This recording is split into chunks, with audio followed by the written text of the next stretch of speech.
We've spoken about boys and what's happening with them. There's so much conversation around young teen girl mental health. Give me the latest data. What are you seeing? What's happening with the young girls? Sure. So, I mean, Freya covered this beautifully, and she writes about this beautifully on her Substack, Girls. But sort of the big picture here is, let's start with the mental health, but there's a lot more going on. With the mental health, it's very specific for girls. It's what are called internalizing disorders. It's especially depression and anxiety. Other things are up, but like, schizophrenia, bipolar disorder, they're all up a little bit, but it's really depression and anxiety. Girls suffer more from what are called internalizing disorders. So if there's stresses and problems, they kind of turn it inwards and they suffer anxiety, depression. Boys historically suffer more from what are called externalizing disorders. When there are problems with their development, they act out. They make other people miserable. Crime, deviance, violence. So that's historically the way girls and boys were. But what's happened is actually both girls and boys have moved more in the direction of internalizing disorders, but girls especially. So the numbers are hard to believe, but they're up around 30 or 40% of girls, teenage girls, would qualify as having depression or anxiety disorders. It used to be more like 10 or 15%. So it's now a normal thing to be an American or British teenage girl. It's just a normal thing that you think about suicide and you have your anxiety and you manage your anxiety. It's part of your identity. It's part of it's with you all the time. So it's tragic. It's so sad. It used to be the case that middle-aged people were the least happy. It's a well-known thing called the U-shaped curve of happiness. The happiest people used to be young adults, teenagers and young adults, and then people in their 60s and 70s. They're done with the hard work. They get to enjoy their lives. But there's always people in the middle, taking care of kids and parents. That's not true anymore. In Western countries, the young people have plunged, and especially the girls. So we have a graph in the book, Canadian data. Young Canadian women used to be the happiest. Now they're by far the least happy group of people in Canada. So for girls, the mental health, the anxiety, depression, that's like the central finding. But there's a lot more. Your question about that? Go on. Okay. So much of the debate is just about the mental health data, but there's so much else that's warping girls' development and making them less happy. The hypersexualization, the pornification of everything, the fact that you've got these young girls on Instagram aping these millennial women with gigantic boobs and butts and fillers and all kinds of things, this is just really, really bad for them.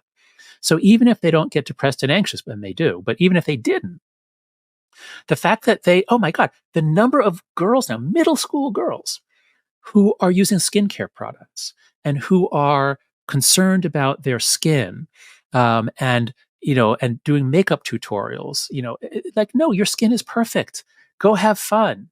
Yes, you'll care about how you look. Girls have always cared about how they look. That's part of life. It's for boys too. But to take these, wonderful, sprightly, funny, fifth, sixth grade girls, and then suddenly to have them focus so much on their face and their beauty because they're on social media is a tragic loss of girlhood. There's that. There's the exposure to older men, creepy men who want to watch them dance, who want to talk with them. There's the whole economy of nudes from the boys in their class. If the boys will send them a dick pic and then say, "Come on, send me one of yours. Come on. Don't be a prude. Don't be a prude." And then if a girl does send anything, now the boys really got something valuable. And we cite, there's a book, American Girls. The author documents how middle school boys will get a nude photo of a girl, and then they can trade it to high school boys for beer. And so the girl's nakedness, the girl's humiliation is valuable to the boy because he can get alcohol and prestige by giving it to an older boy who can buy him beer or get him beer somehow or other. So, the commodification, the hypersexualization, the humiliation of girls once they enter the world of social media, it's just on so many fronts. The phone-based childhood is not a human childhood, and kids are stuck in it. You have an evolutionary background. You titled the book The Anxious Generation. Of all of the litany of different human emotions that we have, anxiety is the one that's very prevalent. We're hearing about anxiety disorders and things that are downstream from it. There's even a disorder now where people can't distinguish between anxiety and depression. And it means that then, I literally learned it yesterday from David Brooks. God damn it. Anyway, they struggle to work out the difference between anxiety and depression. So it's bleeding into. Wow.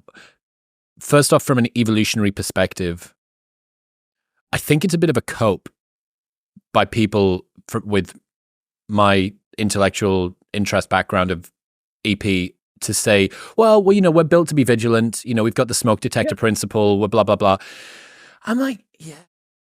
But it's really tuned up now. It's not just tuned up. It's like supercharged. And okay, my question being, why anxiety? What is it about the soup, the cocktail of stimulus that we have at the moment that's causing anxiety to be the predominant outcome? Yeah. So I think it's there are many contributing factors, but two big ones. One is the loss of thrilling play in childhood, which we talked about. If kids don't get to take risks, they don't learn to manage risks, and then any little thing seems threatening. This is why students were suddenly asking for trigger warnings, in part because the idea that a book that describes a Greek myth in which Zeus rapes a woman, can we expect young women to just have to read this? So one is just exposure. If kids don't have exposure when they're young and they don't have thrills and they don't have risk, then any little thing is going to be much harder for them when they're older. That's one piece. The other is growing up on the stage. When you're growing up, you make a lot of mistakes. You say something stupid to your friend, and then your friend might criticize you. Your friend might even get angry at you, and then you make up. But when that happens on the stage, you say something, and before you know it, everyone is talking about it, and they're adding on their own comments, and you're the butt of the joke. And as anyone ever knows who's been through any kind of a cancellation attempt or any kind of public online thing, it's painful in a way beyond anything that we know in terms of physical suffering. It really makes people want to disappear, and it is a spur to suicide. So when the entire school is laughing at you, or the photo you sent of your genitals, or the thing you said that somebody caught and then added so kids should not grow up on a stage. The British, I'm told, have a saying, "Don't put your daughter on the stage, Mrs. Worthington." Is this something you've ever heard? No. Okay, older British people. I believe it's a Noel Coward song from like 100 years ago. But don't put your daughter on the stage, Mrs. Worthington. Is good advice, especially for girls. And girls are much more anxious than boys. So if a girl grows up, everything she says can be amplified. Every image of her is commented on. She never develops just the basic security to move from minute to minute and hour to hour and person to person, because anything could blow up at any time. People are always judging you. So we have to give kids a normal human childhood if we expect them to develop normal human strengths. What can we do? Good, because I was just noticing our time is running out. Let's turn to the solutions. And here's my white pill. If we were talking about democracy and American democracy, I'd be all black pill. I think we're, I don't know how we get out of this in American democracy. But when we're talking about the teen mental health crisis, we can get out of it in a year or two. And they've already started in Britain. And here's what you do. Because it's all a series of collective action problems. The reason why fifth graders now are getting smartphones is because all the other fifth graders are getting them. The reason why my students can't quit Instagram and TikTok, even though they know it's wasting their time and making them anxious, is because everyone else is on it. So they have to be on it. So these are all collective action problems. And the way you deal with a collective action problem is with collective action. So if we just have four norms, we can solve this.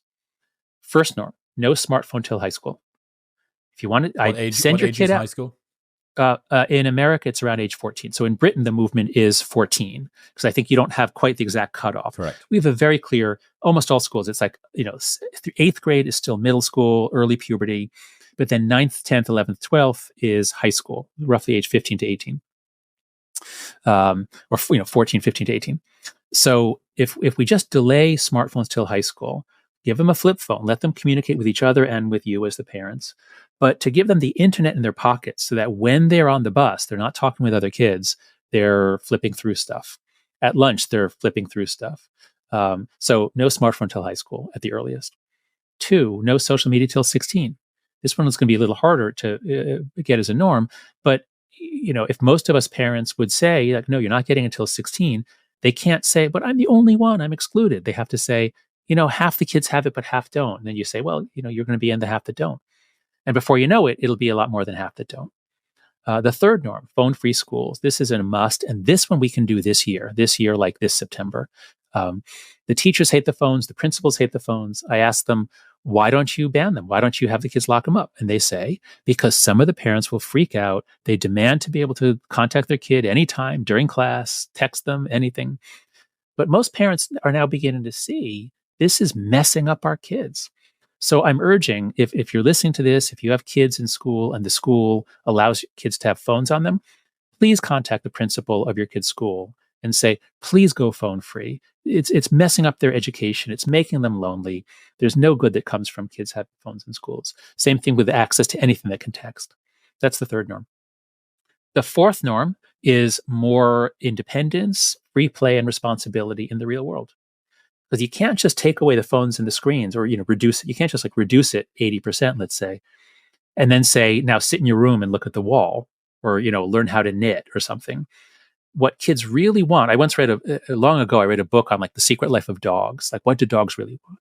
The answer is each other. They're pack animals. They really want to be with other dogs. And the same is true for kids.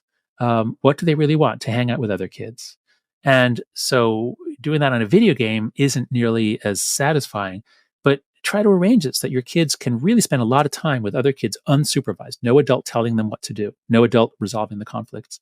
So if we do those 4 things, no smartphone till high school, no social media till 16, phone-free schools, more independence, responsibility, and free play in the real world, do those 4 things, we will roll back the phone-based childhood.